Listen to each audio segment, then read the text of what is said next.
Hi, this is All Things Property with me, Zamantungwa Khumalo. Here's how to spot a bad tenant before they move in. Don't allow yourself to be pressured into a decision. You want to make sure that you do all your due diligence, like checking their bank statements, their credit score, and even going as far as speaking to their former landlords.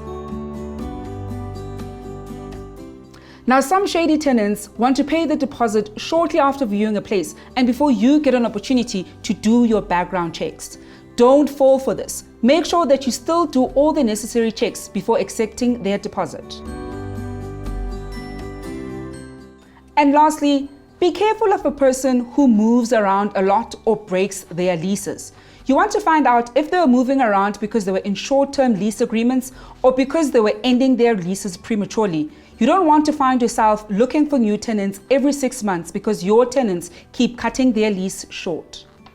For more tips and advice on all things property, go to our blog on www.builders.co.za.